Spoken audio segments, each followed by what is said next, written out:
네, 안녕하세요. 멘탈이 전부다의 촬영입니다. 네, 운명의 날이었던 한 주의 마지막 거래일 고용보고서 결과가 나왔는데 결론부터 말씀드리면 완벽했습니다. 덕분에 미국 증시는 3대 지수가 모두 올랐고 암호화폐 시장도 조정이 계속되다 고용보고서 이후로는 상황이 반전되었습니다. 일단 고용보고서 결과가 너무 좋았습니다. 10월 비농업 고용 건수는 15만 건으로 기대치였던 18만 건을 크게 밑돌았습니다. 물론 전달 수치가 하향 조정되어서 예측보다 크게 내린 것은 아니었습니다만 예측과 상관없이 그냥 절대적으로 보더라도 최근 추세와 비교하여 매우 낮은 고용 건수입니다. 또한 실업률도 예측치와 지난달 수치인 3.8%보다 올라 3.9%가 되었습니다. 이제 4%대 진입을 눈앞에 두고 있죠. 실업률은 팬데믹에서 회복하던 2022년 초 이후 가장 높은 수치를 기록했습니다. 고용 여건의 악화가 점점 눈에 띄고 있습니다. 그리고 임금 상승률조차 예상치보다 적게 올랐습니다. 또한 지난달 수치도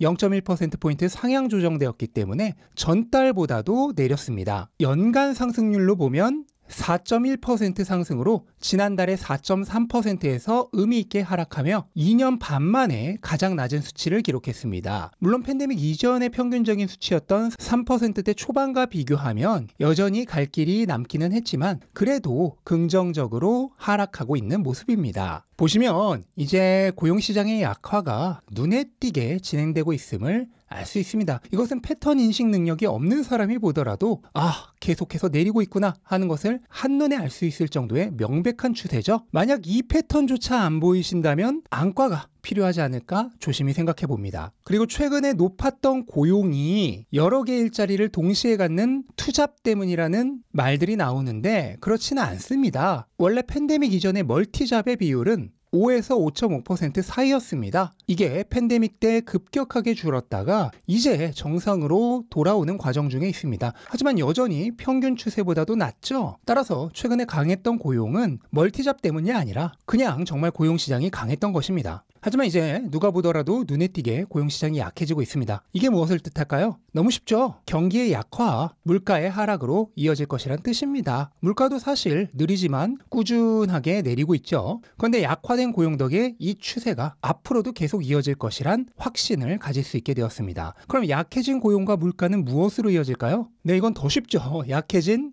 금리로 이어집니다. 이제 연준이 12월에 금리를 동결할 확률을 무려 95%로 보고 있습니다. 어제와 비교해 보시면 단 하루 만에 금리 동결 확률이 15% 상승했습니다. 반면 금리 인상 예측은 거의 소멸하다시피 사라졌습니다. 더 긍정적인 것은 금리 인하 전망입니다. 시장은 최대 내년 9월까지로 예상했던 금리 인하 시기를 이제 내년 5월부터로 생각하고 있습니다. 내년 5월에 금리를 인하할 것이라는 전망이 무려 절반입니다. 이것도 어제와 비교해 보시면 단 하루 만에 내년 5월에 금리 인하할 것이란 확률이 15% 이상 올랐습니다. 이렇게 낮아진 금리 전망치를 받아들여서 10년물 채권 수익률은 추가적인 하락을 이어갔습니다. 최근 너무 높아졌던 채권 수익률이 거의 3개월간 증시에 압박을 주었는데 지금 이게 급격하게 하락하고 있는 모습이 증시에 대단히 긍정적인 결과로 작용하고 있습니다. 그리고 오늘 고용보고서 결과가 특히 더 인상적이었던 것은 고용이 너무 급격하게 나빠지지 않았다는 점입니다. 증시는 고용이 너무 나빠지면 이번엔 반대로 경기 침체 위험이 올라가면서 또 좋지 않죠. 근데 오늘 결과는 너무 나쁘지도 않으면서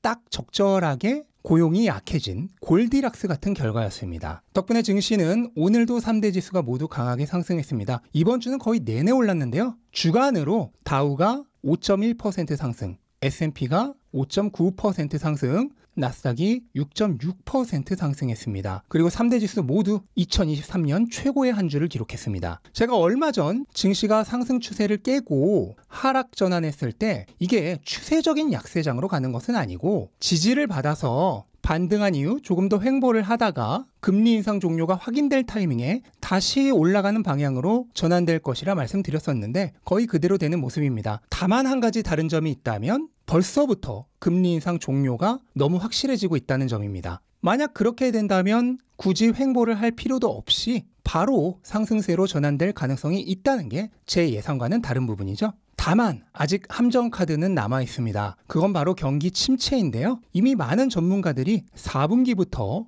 경기 약세를 걱정하고 있습니다. 그리고 실제로 그런 모습이 조금씩 나타나고 있죠. 만약 다음 달부터 경기가 너무 갑작스레 약화되기 시작한다면 이제 증시는 금리 인하를 환영하기보단 경기 침체를 걱정해야 합니다. 증시는 실적이 중요하기 때문에 유동성 증가로 얻을 호재보다 경기 침체로 얻을 악재가 더 크게 작용할 수 있습니다. 따라서 이 부분이 향후 증시에 발목을 잡을 수 있는 아주 중대한 리스크로 부상하고 있습니다. 그럼 이 리스크를 최대한 낮추면서 성공적인 투자를 하려면 어떻게 해야 될까요? 수없이 강조드렸죠? 상품 자산에 함께 투자해야 합니다. 상품은 경기 침체로 얻을 투심 악화의 손실보다 그로 인해 낮아진 금리와 풀리는 유동성이 훨씬 더 큰 호재로 작용하기 때문입니다. 금이나 비트코인은 이자나 배당이 없죠. 따라서 금리가 낮아지면 그 자체로 메리트인데다가 가격이 주식처럼 실적에 기반하는 게 아니라 가치 저장 수단으로 화폐 가치에 기반하기 때문에 금리가 낮아지며 화폐 가치가 하락하면 그대로 가격 상승으로 귀결됩니다. 어제 고용보고서 호재로 금리 전망치가 낮아지고 달러가 하락하자 거의 즉시 금과 은의 가격이 상승했습니다.